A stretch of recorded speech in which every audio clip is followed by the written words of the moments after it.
Great. I'm Delilah Rothenberg. I'm the founder and executive director of the Pre-Distribution Initiative.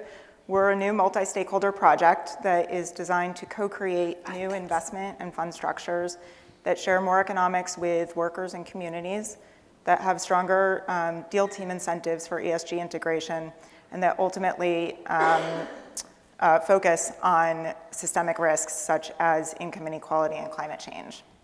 So as you can imagine, this last panel of the day, and thank you for joining us, is of significant interest to us, this theme of impact and ESG washing. And we have some amazing panelists with us who are practitioners in the field, and we had some very lively conversation in prepping for this session that took us over 45 minutes. And I know that we're running a little bit behind, so I'm going to jump right into things and ask each of our panelists to introduce themselves, a 1-minute intro with your name, your firm, what you do, and why this topic is of interest. And then we'll jump into a bit of moderated Q&A before hopefully having some time for questions from all of you in the audience. So Ian, do you want to start? Hi, good afternoon. My name is Ian Chan Hodges. The firm called Responsible Markets is based in Maui in Hawaii. We've been around for almost 2 decades now. And we focused on a whole bunch of areas, everything from we started out actually in acquiring a small hotel in Hawaii and trying to make it responsible to the community, and we've been involved actually in California and Europe, a little bit in Asia, focusing on actually looking at ways to enforce sort of ESG, responsible investing standards. And one of the things we've looked at is working with inventors, labor unions, and using the right to exclude intellectual property to actually enforce standards. Great. Hi, my name is Irene Mastelli. I work for Phoenix Capital, which is a small consultancy business based out of Amsterdam. I'm based in Stockholm myself. So we try to fill this role. I'm going to quote Gloria from TriLink. She said, "Institutional investors always the last in with innovation." And I completely agree with that.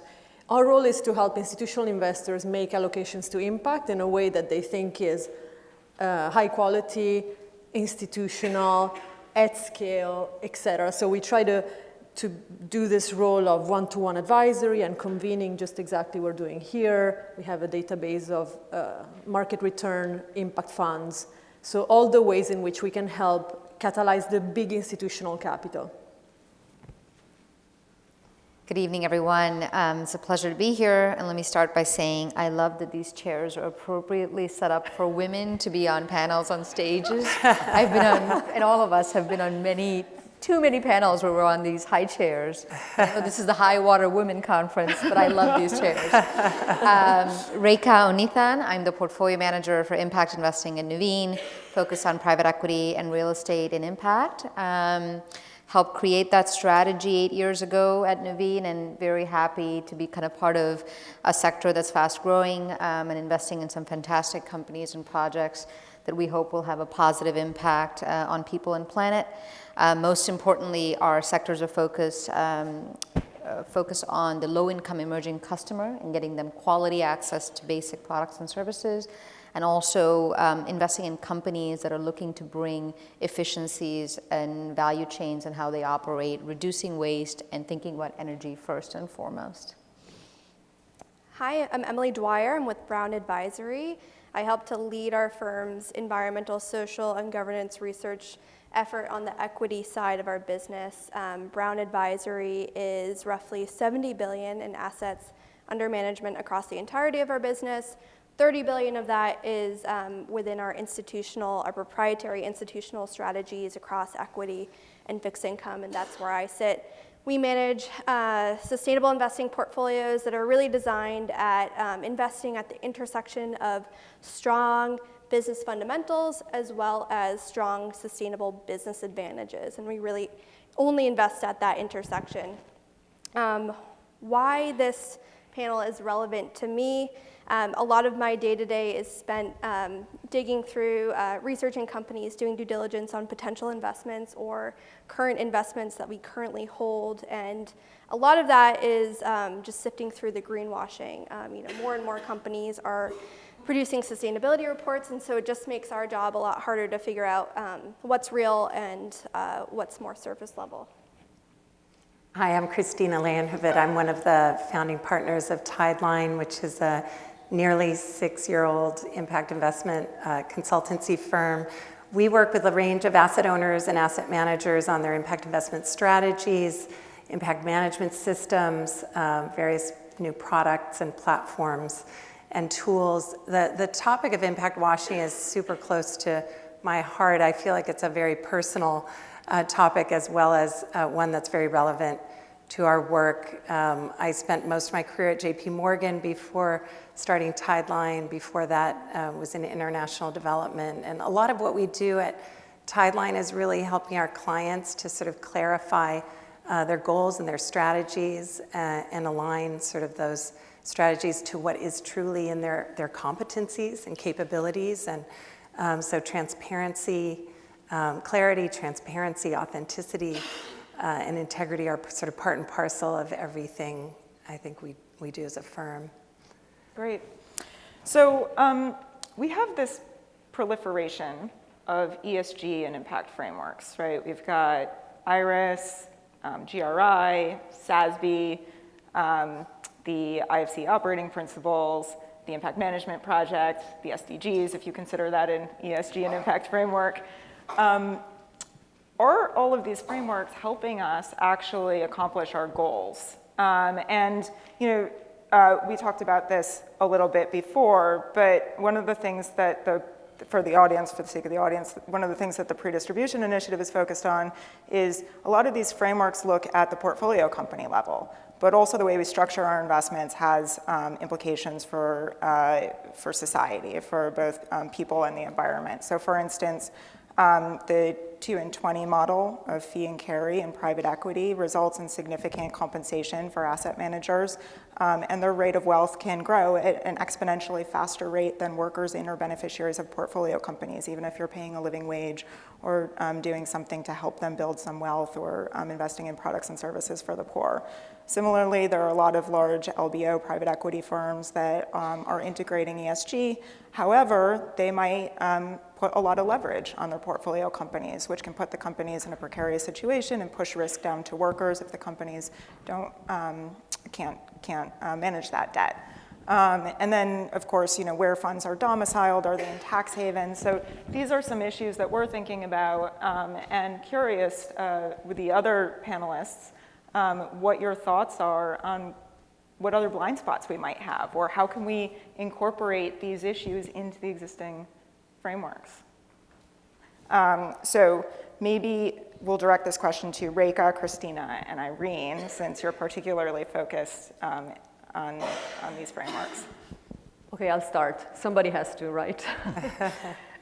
So on one hand, I think that we do need standards, and I'm always encouraging investment managers to look at what's available in terms of standards and see if they can, comply with these models. And I think some of the models are very valuable. But, you can never get away from doing your own due diligence and asking the questions that you need to ask as an investor, in my view. And if I bring in a little bit more historical perspective, this was a sector that it seems to me was more dominated by non-commercial players, impact-first players. And then a lot of the commercial players came in the last, 5, 6, 7 years. And they're bringing in their model, which is the old model, as you say. It's the 2 and 20, so charging 2% management fee, 20% carry. It's having that time horizon of private equity, which is 4-year investment period plus extensions and then exit in the next 2 or 3. So that's their time horizon. And I'm with you. I question that model. Why do we have to use those existing models for this new world, which maybe requires some new thinking? And I'm particularly thinking about, yes, the fees and the time horizon and maybe the exits, because when you exit a business, who are you selling it to? Is it a commercial player? Are they going to maintain the impact aspect of the firm, the sustainability aspect? So I think a lot of questions need to be asked beyond the standards and the frameworks. Great. And Rekha and Christina. Yeah. Rekha, do you want to go next? Go ahead. Well, I think to the first question, I think absolutely the set of standards that are being developed are advancing the practice of impact investing. There is a large number of them, and they can be dizzying and confusing, but I don't I don't take seriously anyone's critique that they can't sort of sort through the number of principles or standards. I think they're all useful for a very specific purpose. In Tideline's work, we probably are biggest proponents of three of the ones that you mentioned, particularly in the private markets. The Impact Management Project, which we think has been enormously clarifying related to the dimensions of impact and the various approaches to impact. IRIS Plus, which as far as selection of relevant metrics for measurement purposes, been hugely important. And the IFC operating principles, I can't emphasize enough, I think have been a watershed moment in the market. And the principles themselves, if you read them, are very commonsensical, so they don't necessarily inspire at first blush. But if you get a layer deeper into the principles, they actually do begin to address some of the issues you're talking about in terms of incentive compensation issues and sort of the consideration of impact at exit. Principle number 7 is an important principle. So I think there is some real teeth to the principles, particularly when you think about the fact that there is a requirement of independent verification.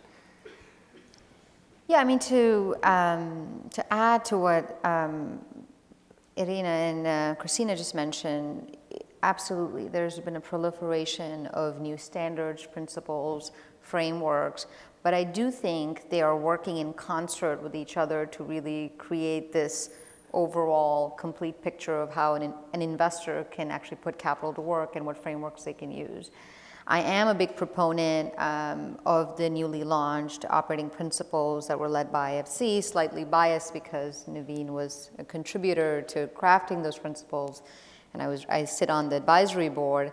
But I think the reason it's so important, even though it's not as kind of revolutionary when you read these kind of long principles, is because we now have significantly large pools of capital that have awoken to impact investing, and they have a significant, they will have a significant ability to shape the market over the next 10 years through their closed-end funds. And a lot of investors that have been sitting on the sidelines, kind of as non-believers, are now entering these markets with these types of pools of capital and investment managers. So it is really important, these principles, to just say it's impact investing is not just what you invest in, because there are fantastic companies and projects throughout the world disrupting, creating change and positive change, but it's also the how of impact investing that distinguishes an impact investing practice.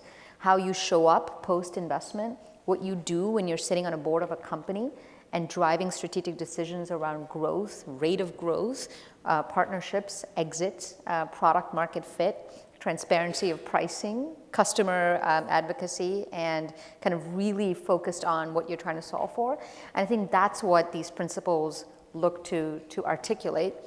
And what it does really is, at the end of the day, give an institutional investor, I know we've heard a lot about kind of the need for that capital to come in, a way to kind of, almost a due diligence checklist for impact evaluation, impact and ESG evaluation, to say, if you're looking at a manager that has XYZ investment strategy, what are the various things you need to really dig into beyond financial due diligence? And it's a framework. So, really supportive of that, and especially also the fact that it integrates IRIS Plus. It allows you to use an SDG framework, an IMP framework in your practices, but a step, we think, in the right direction. Great.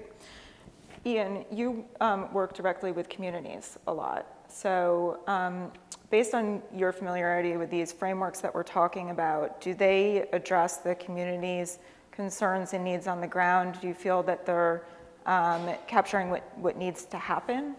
And in certain situations, particularly in very specific localities, do the metrics sometimes need to be customized more?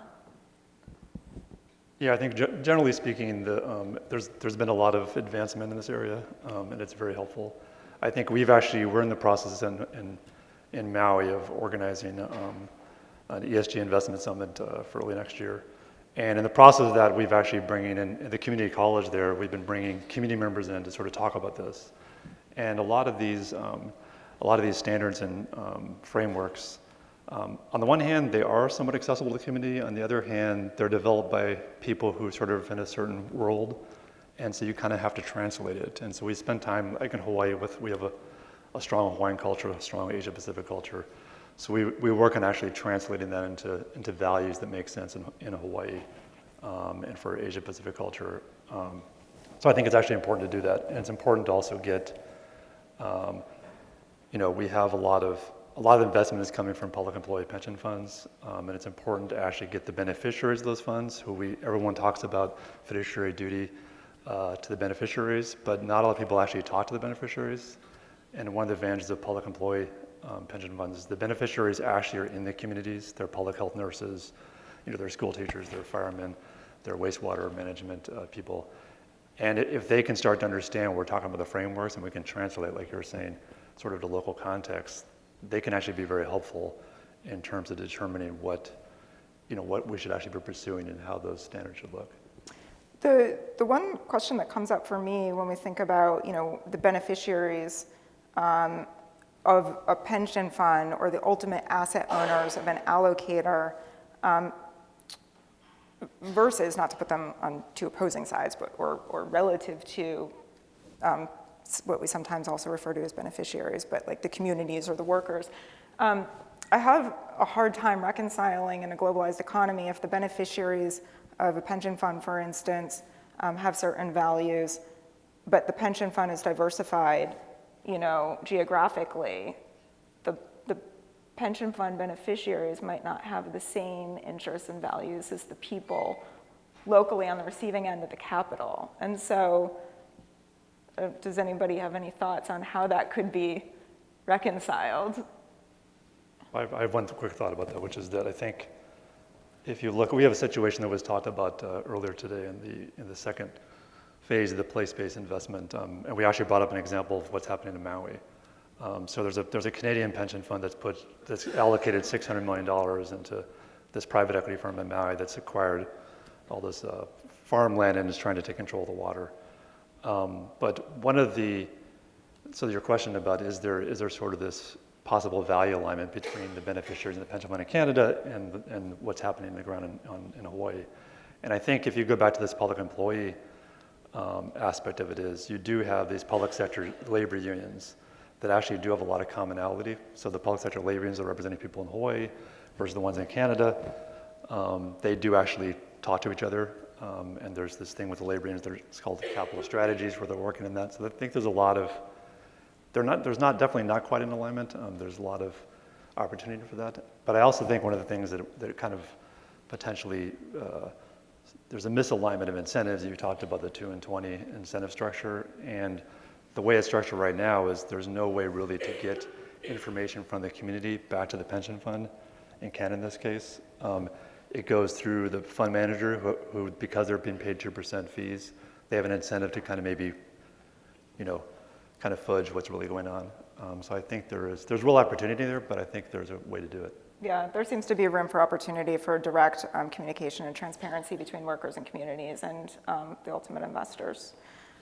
Speaking of which, wait, Christina, were you going to say something? Well, it's a bit of a free plug to another service provider, but the advent of 60 decibels, this offshoot of Acumen that is directly trying to capture the sort of beneficiary voice and stakeholder voice in impact measurement and management, I think is a really big contribution and recent contribution to the field. So there's some real innovation going on in terms of how to more systematically and cost efficiently capture the interests of individuals at the community level and beneficiaries of investments into the investment process. Absolutely. There's another company called Sella that's also working on that, and Working Capital is a fund that works on supply chain issues, and they have an investee company that is working on direct communication between workers and the portfolio companies and investors and grievance mechanisms that are transparent. So on this point, so Emily, when you're looking at mostly public companies, how do you verify what companies are doing? How do you know they're doing what they say they're doing? You mentioned the sustainability reports to sift through. What's your approach? So we definitely are in a challenging position because we also can only rely on publicly available information or non-material public information. And so after we do all of our due diligence and sustainability reports, by the way, maybe 20 to 30% is actually useful for us from an investor perspective. But once we do all of our due diligence, the first thing that we do is we just hop on the phone with the company itself.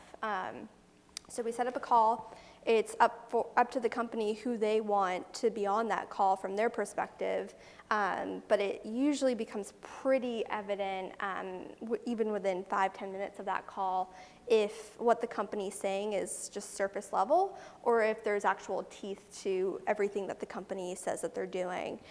We usually look for if they put the CEO or the CFO on that call.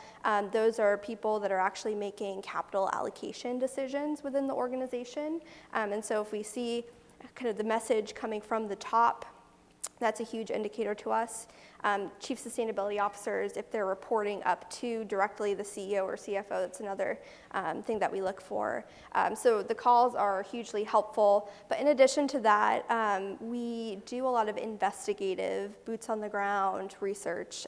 We're really lucky to have an investigative analyst on our team. And so when the opportunity presents itself, we do try to visit the company's headquarters and facilities, manufacturing plants. We try to tour distribution centers and things like that. We try to talk to former employees and suppliers, customers of the company, really to try to get a holistic picture of the organization that we could be investing in or currently are investing in, depending if we've bought the security yet. And so those are hugely helpful for us to stay ahead of any potential risks, but also verify not just how a company is managing around risks, but how they're managing potential business opportunities. And so I know as a large, long-term investor, we might have access to management teams that maybe smaller investors don't. And so just some things that we also look for. If a company is on their quarterly earnings calls, they have 20 to 30 minutes to speak to the investor community. If they spend even 1 to 2 minutes addressing ESG-related topics, it can be very broad depending on the company, and they might not even call it ESG or something along that line, impact. If they're spending that time on investor calls or at investor days addressing the investor community in that way, that's also a huge indicator that it really is integrated into the corporate strategy. So earnings calls, and also does that align to the message that they're sending out to kind of the more sustainability and impact-oriented stakeholders as well. We're also looking for integrated financial disclosures. That's usually a huge plus. And also, companies that are actively staying ahead of potential risks, like employee surveys and constantly gaining a pulse on their employee base and open to potential change or improvement within their organization. Great. And Rekha, you work directly with companies as well on the private side, right? So do you want to comment at all on that, and does your methodology differ?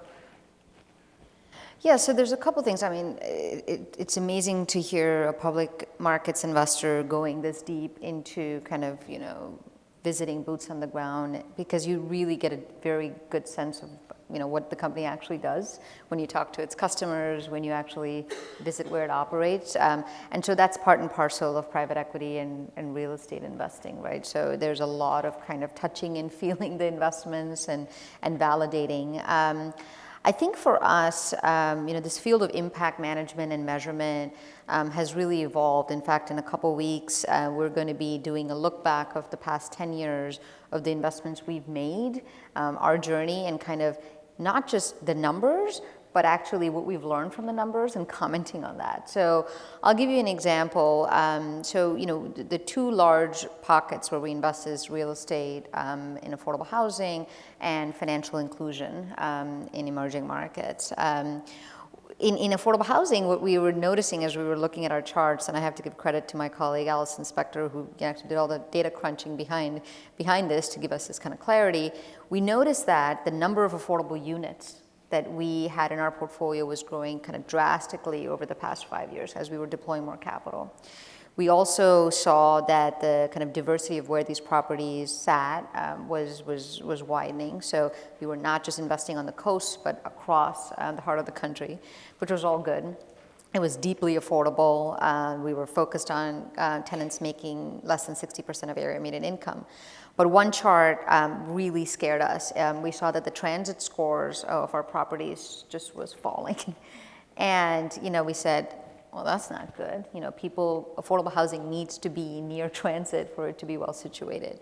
But on the other hand, we said, we have diversified our strategy and we're investing across the United States. 1 in 4 households in the US doesn't have access to safe and affordable housing, and that's a national problem. You go to Alabama, you have this problem in New York, you have this problem in San Francisco. And so looking at the data, just the transit scores falling is not necessarily a bad thing. It just means that we're in a lot of places that are transit challenged, right? And so what are things that we can do? So we're actively discussing kind of if it's not traditional infrastructure, because we're not going to invest in a bus line or a metro line coming in there. But what we can do is talk about innovative ways to bring things like ride sharing or programs from nonprofits that are looking to get access to transit-like activities in place for those types of properties. So that's a learning, but you only see this when you really look at the data and have a discussion on team about it. Another thing is, when we invest in financial services, for instance, most of our companies are really focused on the bottom, kind of low-income customer, because that's the customer that doesn't have access to credit, savings, or insurance. And so when we were looking at this data, one of the statistics was how much, what was the kind of retention of that customer? How often were they re-upping on their loan? And so the results were kind of mixed, and we said, well, this company must not be treating its customers right because people are not re-upping. But guess what? As the path to financial inclusion should be transitioning from that financial institution to a bank. Because as you establish your customer credit as your SME and you have your financial statements, you should go and actually graduate to a bank loan. And so these are kind of things that, it's nice to have the 10-year data, to have these discussions, but kind of that's how, it's about the how, it's not just about the what. Great. I'm a huge fan of Allison's as well. Yeah. I do have one other general question, but given that we're talking about verification, I don't want to ignore the fact that it's also important to verify what the fund manager is saying that they're doing. And so, Irene and Christina, I want to give you a chance to also speak to that, and we'll see if we can get to my question afterwards about how deal team members are incentivized in performance reviews, but I definitely want to save time for questions too. So. How about? So the question is about reporting. We'll stick with just verification of how do you know that fund managers are doing what they say they're doing? I think there's a set of different tools that are not all too different from what Emily was talking about in terms of asking certain questions. For us, it's always going to be, is this real impact? So does it have the features, the hallmarks of impact, which is an intentionality, so additionality, so the how, and reporting, but also all kinds of related aspects around this. So how do you achieve it? Do you think more about the scale or the depth? How do you report it? But also more general aspects, such as when you look into this particular, for example, a fund looking into solving a particular problem, have you looked at the existing approaches? Have you tried to co-create with, for example, NGOs or charities that are already on the ground trying to solve the same problem? I think this is always it's always a good sign to engage. Are you engaging in the initiatives that are existing around impact frameworks, for example, PRI, the GIN, etc. So we look at all these different things, and then we look at the results. What I'd really like to see, and I would like to see it so much more than today, is I'm hearing lots of convincing impact propositions, but what I'm not hearing enough is a good link between the impact generated and the financial performance generated. So show me that the two things really are related. And that's so powerful when you can do that. And some can do it, but generally speaking, that link is, I'm a bit frustrated that I'm not seeing this as much as I would like to. Christina? Sure. Yeah. No, I have to go back to the IFC principles and give them a plug again. I think when it comes to our managers doing what they say they're going to be doing, I think the principles give them a very good roadmap for being clear and sort of disciplined about their process. I think it's really important that we're all clear on the distinction between a process or practice verification and a performance verification. Yep. Those are two different pieces. I think the IFC principles are, exactly the right framework for a process verification. By the way, Tideline's doing some of that work in the market. Performance verification is a whole different ball game, and I think there's a lot that's still needed in that. I'd say in that area in the market, we're not quite there yet. But when it comes to looking to managers in terms of if they're doing what they're saying they want to do, which I like the way you phrased the question. I mean, we are looking ultimately for, again, clarity of purpose. So a very well-articulated sort of thesis, investment strategy, set of goals, complete transparency as to what the process is to back up those goals. So, robust due diligence process, a process for managing impact at both the portfolio company and the portfolio level, mechanisms for monitoring and reporting. I mentioned earlier this principle number 7, the fact that managers who have a process of making, sort of very thorough and explicit consideration for impact at exit, processes around responsible exit is an important part of a full and kind of robust system. But a lot of this boils down to being truthful, being transparent, and being, sort of self-aware, I think, on the part of the manager, self-aware in terms of what, the kind of capital and tools they bring to the table and what the impact potential of those competencies are, and not trying to fool anybody that it's anything different. We all know this is difficult, and public markets, capital has one role in this market, but and private equity has a role, but has its significant shortcomings. So I think a lot of it's about being truthful and transparent, clear. Yeah. From the public equity standpoint, or as an asset manager, so we're oftentimes diligenced by large, wealth management firms themselves who are looking to invest in our strategies. I think one thing that it helps to set managers apart is exactly that point, the transparency. Can they actually hand you a sample kind of research report that shows it's an institutionalized ESG process that's repeatable, well thought out, and again, tied back to the investment thesis. And so, ask your managers, to supply that type of information. Even if they can't send it to you, they can at least show it to you in a meeting or something like that. Yeah. Right before this, I was catching up with some friends of mine at Pacific Community Ventures that came out with this report, the Impact Due Diligence Guide. So it seems like a good idea to just mention it to everybody. It just came out. And that's across asset classes. I'm going to open it up to audience Q&A, and right before I do, just wanted to throw out there something that we were going to discuss, but I don't think we'll have time if we also want to give you a chance to ask questions. Something to just think about is if investment professionals are evaluated for their performance reviews on an annual basis or on metrics like IRR or valuation methodologies that are dependent on time value of money, where you want to make as much money back for your investors as fast as possible, is that compatible with long-term sustainable investing outlooks and strong ESG integration? I was just at this corporate governance conference where a lot of asset owners and managers were commenting on the Business Roundtable announcement about companies wanting to be responsive to stakeholders and not just shareholders. And there's some sentiment, I think, around by institutional investors who are large asset owners and asset managers who are long-term they say, well, by default, since we're long-term investors, our interests are aligned with the stakeholders. But if you dig down and you actually see how a lot of investment professionals are evaluated and incentivized, it is frequently, not always, but frequently on these shorter term metrics or concepts. And so it's just something to keep in mind as we move forward and push this space to have strong integrity. So I think we have like maybe 9 minutes left. Does anybody have a question? Or do you want to get drinks? Here's my question to you.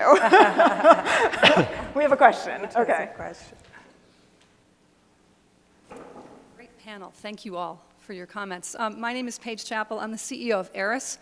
We're a rating firm, a small rating firm, and we have been analyzing, assessing, rating the impact management capacity of funds for the last 15 years. The last 3 years we've done it across asset classes. And one of the things we've found is that you really need to look at the investment model in order to apply frameworks, because it really, how you look at the impact accountability of a fund of funds is different than private equity versus a REIT versus public equity. So I'm curious, I'd just like to hear what the panel has to say about how you would approach, how you all think about that across asset classes. Who wants to take that question?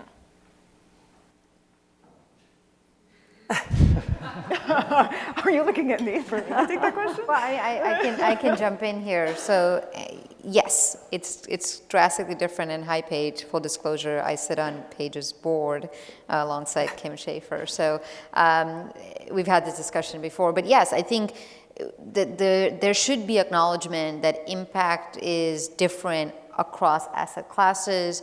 We've also used the term ESG and impact together on this panel. There are distinct and complementary approaches to investing.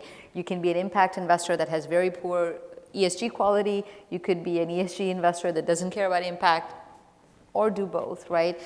I think it's the level of nuance that I think institutional investors that are deploying capital are beginning to get to, right? The Morgan Stanleys of the world know this very clearly. I think the new entrants in this space are hearing the term impact and are conflating it sometimes with ESG. And I think it's upon us as participants in the industry, managers in the industry, to really be truthful and honest about what we are doing, right? If we are really managing ESG risk and optimizing for those, we should call ourselves ESG investors. If we are focused on solutions, we should call ourselves impact investors, and then articulate how we're managing ESG risk. So I think it's going to be a little bit of back and forth, but that nuance is very important and present.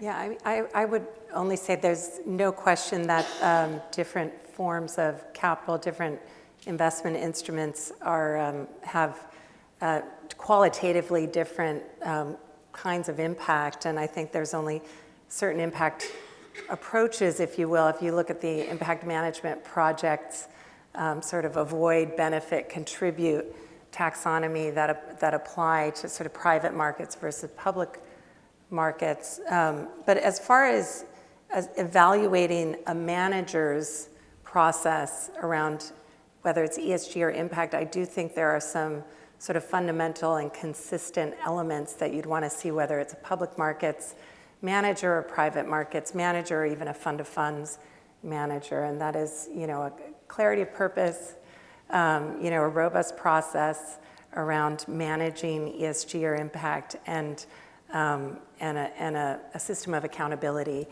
for measuring the performance against the stated goals. So the approach, the strategies will differ, but the sort of basic framework for evaluating the manager's purpose, process, and performance are similar. It looks like we have another question. Thank you. Hi, Joan Trant from TriLink Global. So we've talked a lot about the various impact measurement metrics and frameworks. Then there's the reporting aspect. So we put out an ESG and impact sustainability report annually. We hope we're putting out what people want to see. So we're curious, and we'd love to hear from our esteemed panelists, because you sit on various sides of the desk, alongside clients or serving clients.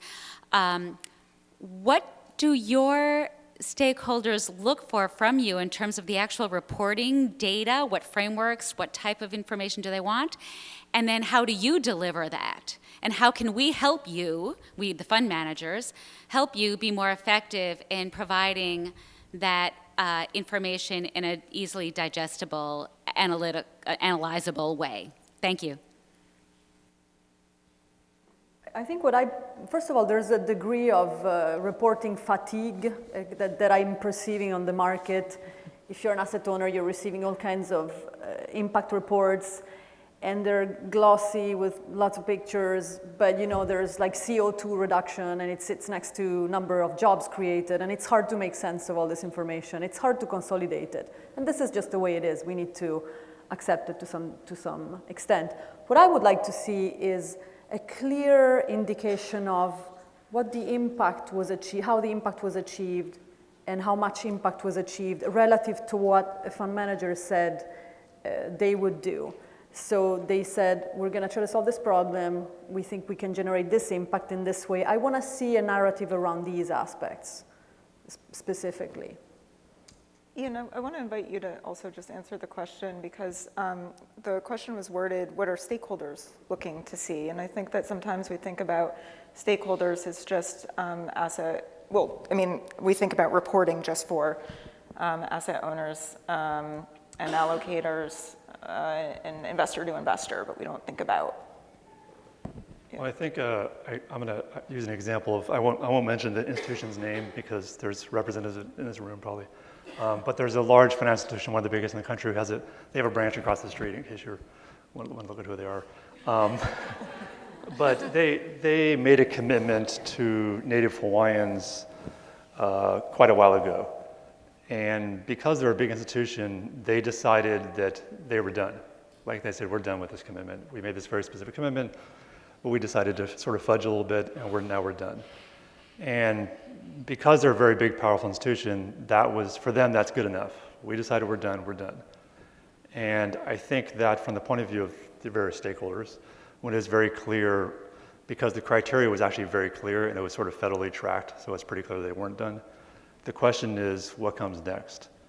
If you have a big, powerful institution that says we're done, and if you say that we're not, we're very angry at you, what do you do? And in our case, what's actually happening is we have our governor, all of our counties, our state senate, our US senators are basically aligned to say that this is not acceptable, and they're actually hiring special counsel and actually going after this entity.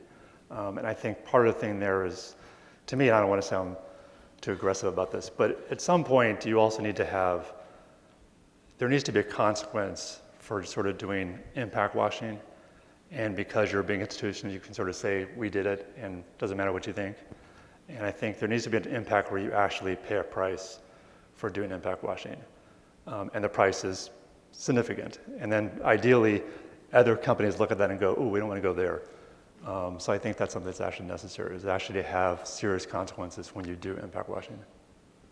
Well, it is, at least according to my clock, exactly 5 o'clock, and I like the idea of ending on a note of thinking about what should that penalty be, and giving community and the folks that we're trying to create positive impacts for and reduce negative externalities for the last word. So please join me in thanking our panel, and I look forward to seeing you at drinks.